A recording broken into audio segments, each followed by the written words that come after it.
Senior सहाफ़ी तज्ज़ियाकार साबिर शाकिर मुझे join करें। अस्सलाम वालेकुम, बहुत बहुत शुक्रिया साबिर शाकिर साहब आपका। साबिर शाकिर साहब, आपने भी यकीनन सुनी होगी नवाज़ शरीफ साहब की मीडिया टॉक जो लंदन से बैठकर वो और मरीम नवाज़ साहिबा कर रहे थे, और बड़े पिछले 5 सालों के उन्होंने गिले शिकवे किए और सारी वो कहानी, सारी वो रुदात सुनाई कि किस तरह लंदन में उनको ख़बरें मिली कि उनको सज़ा मिल गई है, फिर वो पाकिस्तान वापस आए, सारी उन्होंने चीज़ें बताई। लेकिन वो कहते हैं कि सज़ाएं मेरिट पर नहीं थी, ये सज़ाएं दिलवाई गईं। जिस वक्त उनको सज़ाएं हुई उस वक्त ना इमरान खान की हुकूमत थी, ना इमरान खान का इख्तियार था, कंट्रोल था। तो इस सारे आज उन्होंने इल्ज़ामात लगाए, नाम तो खान साहब का भी ले रहे थे, इमरान खान का भी ले रहे थे, इशारा किस तरफ कर रहे थे वो?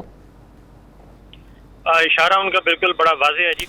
और आप कुछ दिन के बाद देखेंगे आज उन्होंने पहला मैसेज दिया है। हाँ, और ये मैसेज कंसर्न क्वार्टर्स को दिया है और मुतल्लिका अथॉरिटी को दिया है, क्योंकि ये आपको भी मालूम है, हमें भी मालूम है कि जब उनके खिलाफ मुकदमात जब शुरू हुए पनामा में, तो उस वक्त उनकी अपनी गवर्नमेंट थी, उसके बाद ट्रायल हुआ तो भी उनकी गवर्नमेंट थी, सजाएं हुई तब भी उनकी गवर्नमेंट थी। इमरान खान साहब ने ना ही कोई मुकदमा उनके खिलाफ इनिशिएट किया और ना ही उनके दौरे हुकूमत में उनको कोई सजा हुई।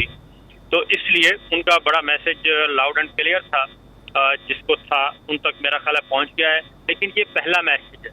असल में अभी उन्होंने आना है, एग्रेसिवली आएंगे वो आइंदा 2 से 3 हफ्तों में, और उसकी वजह एक ही होगी। वो आज मैसेज दिया है कि जो कुछ इस वक्त अथॉरिटी है प्राइम मिनिस्टर की या उनकी, उस अथॉरिटी को चैलेंज ना किया जाए और जो नई अपॉइंटमेंट होनी है वो प्रोसीजर स्मूथली पूरा होने दिया जाए और उसमें रोड़े ना अटकाए जाएं। लेकिन अभी जो तहरीके इंसाफ जो बात कर रही है कि जिस तरह मरीम नवाज को भी रिलीफ मिला, पासपोर्ट भी वापस मिल गया, नवाज शरीफ साहब की भी अब एंट्री हो रही है, तो वो तो इसे एक डील समझ रहे हैं। तो अगर डील उधर से हो रही है, फिर मैसेजेस भी उधर दिए जा रहे हैं, ये इस चीज़ की समझ में नहीं आ रही है।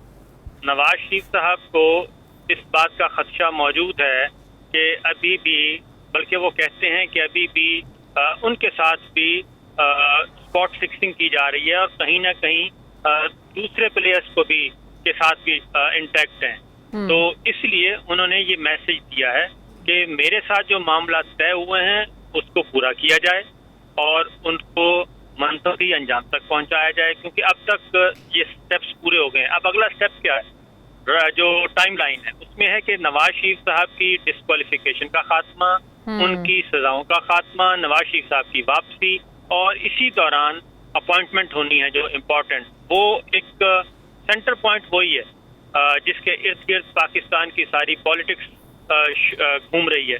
और वोट ऑफ नो कॉन्फिडेंस से लेके अब तक और मजीद अगले जो 2-3 हफ्ते हैं बड़े इम्पोर्टेंट हफ्ते हैं, और इसमें समरी मूव होनी है, सब कुछ होना है, आगे चीजें आगे बढ़नी है। तो इसलिए इमरान खान के हाथ तो आता हुआ कुछ नहीं लग रहा। उन्होंने कहा था कि इस तकर्री को तब तक मौखर करे जब तक नए इंतखाबात ना हो जाएं, और फिर वो लॉन्ग मार्च करने जा रहे हैं। जी, मैं आपको एक बात बताऊं कि जो मेरे पास इत्तलात है, पॉलिटिकल प्लेयर्स के दरमियान एक सॉफ्ट सा इनविजिबल और वर्बल एक एग्रीमेंट हो चुका है पॉलिटिकल प्लेयर्स के दरमियान कि वो कोई ऐसा कदम, कोई भी पॉलिटिकल प्लेयर ऐसा कोई कदम नहीं उठाएंगे कि जिससे थर्ड पार्टी को खेलने का मौका मिले या थर्ड पार्टी को इंटरवीन का मौका मिले या थर्ड पार्टी के पास गेम चली जाए। ये पॉलिटिकल प्लेयर्स का वो ऑपोजिशन में है या गवर्नमेंट में है, तो खान साहब तक ये मैसेज पहुंच गया है, सिर्फ वो प्रेशर एक रखने के लिए वो क्या लॉन्ग मार्च का जो है ना वो उन्होंने कहानी शुरू की हुई है। इसका मतलब उनको ब्रीफिंग दी जाए कि क्या तय पाया है, क्या इश्यूज थे, जिस 7 दिन का तवील तरीन जो विजिट था इसके मकासद क्या थे, ये सारा सेनेट में आई थिंक एक मूव होने वाली है। और वो खाइन कैमरा करें जो भी करें, वहाँ पे जाके सेनेट को ब्रीफ करना पड़ेगा इस विजिट के बारे में भी, क्योंकि पॉलिटिकल प्लेयर्स ये समझते हैं कि पैरेलल कुछ ना कुछ फिशी चल रहा है कहीं ना कहीं। लेकिन पॉलिटिकल प्लेयर्स को एक वाज़ेह मैसेज उधर से भी तो आया। आर्मी चीफ साहब ने कहा तो है कि अदम इस्तेहकाम पैदा नहीं करने देंगे, किसी मुल्क फर्द को पाकिस्तान की सियासी मुआशी तौर पर गैर मुस्तहकम करने की कोशिश नहीं हम लोग करने देंगे। दुनिया तब्दील होगी, हमें भी होना चाहिए। एक लाउड एंड क्लियर वाज़ेह पैगाम उधर से भी आ गया है।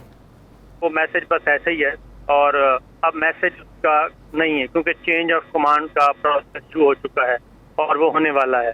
और अब मामला आने वाले देखेंगे और वो आके चीज़ों को संभालेंगे, क्योंकि पॉलिटिकल प्लेयर्स ने फैसला करना है। और पॉलिटिकल प्लेयर्स, ये किसी को भी नहीं मालूम, एक इनविजिबल वर्बल एक मामला, मिनिमम चीज़ों पे इत्तेफाक है।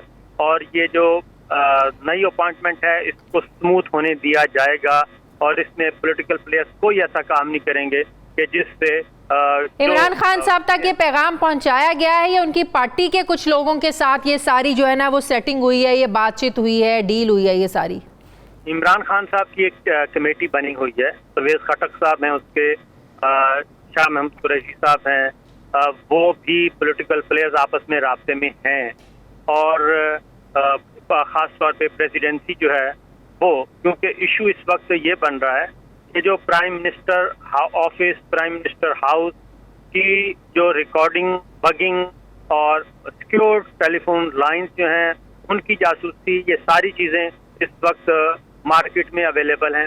और वो भी, उस पर भी पॉलिटिकल प्लेयर्स जो हैं, आज आपने फवाद चौधरी साहब का सुना होगा कि वो कह रहे थे कि प्राइम मिनिस्टर कोई भी हो, लेकिन ये जो कुछ हुआ है ये सारा कुछ आकर किसके हुक्म पे हो रहा था, क्योंकि prime minister house, prime minister office, prime minister की सिक्योर लाइन अगर सिक्योर नहीं है, उनकी गुफ्तगू जो है वो सारी की मार्केट में अवेलेबल है, तो फिर वजीर आजम तो हुक्म नहीं दे सकता कि मेरी रिकॉर्डिंग करें। तो फिर ये हुक्म कौन दे रहा था और किसके हुक्म पे ये सब कुछ हो रहा था?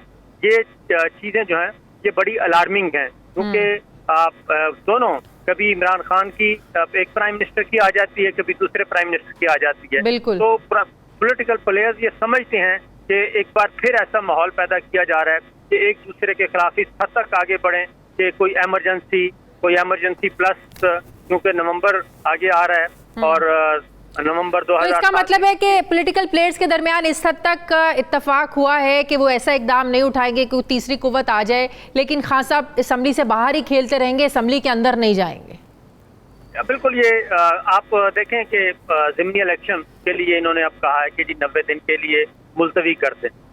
तो अगर वो मुलतवी हो जाते हैं तो आज खुद ये एक बहुत बड़ा साइन है, क्योंकि इस वक्त अगला इलेक्शन ईयर तो स्टार्ट हो चुका है। पार्लिमानी जो साल है, आखिरी पार्लिमानी साल चल रहा है, उसमें इख्तलाफ क्या है? इख्तलाफ तो कोई नहीं है, 2, 4, 6 महीने आगे हो जाए, पीछे हो जाए, उस पे सारे इस वक्त इत्तफाक है सबका।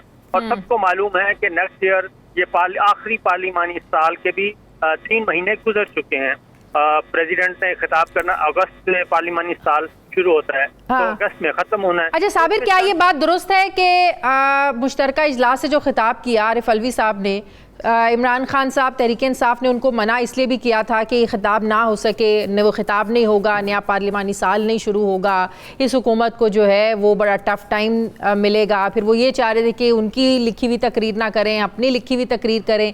यही वजह थी कि PTI का भी कोई उसमें शामिल नहीं था, हुकूमत की तरफ से कोई शामिल नहीं था, गिनती के 14-15 लोग शामिल थे। मेरा नहीं ख्याल कि ऐसी कोई चीज़ है, क्योंकि इस वक्त ईवान सदर और president of Pakistan doctor Arif Alvi, उनके दरमियान और इमरान खान साहब के दरमियान एक बहुत अच्छी अंडरस्टैंडिंग मौजूद है। और सबसे अहम तरीन जो मीटिंग है वो प्रेसिडेंसी में हुई है, उसके बाद चीज़ें कुछ खुलकर सामने आई हैं। ये सारी मेरा ख्याल है कि डिसइंफॉर्मेशन है और ये गवर्नमेंट की तरफ से डिले किया जा रहा था। और ये समरी मूव करनी होती है प्राइम मिनिस्टर ने, पार्लियामेंट्री अफेयर्स की कमेटी ने, मिनिस्ट्री ने, कि जॉइंट सेशन कब हो रहा है। वो बार बार वो कैंसिल कर रहे थे, उनको शायद कोई झटका लगा हुआ था, क्योंकि पहले आप मालूम है कि कुछ खबरें आना शुरू हुई कि हम जी ईवान सदर भी हम खाली करवाएंगे और डॉक्टर आरिफ अलवी साहब को भी। लेकिन PTI के अपने लोग भी तो नहीं शामिल हुए ना, सेनेट से कौन आया?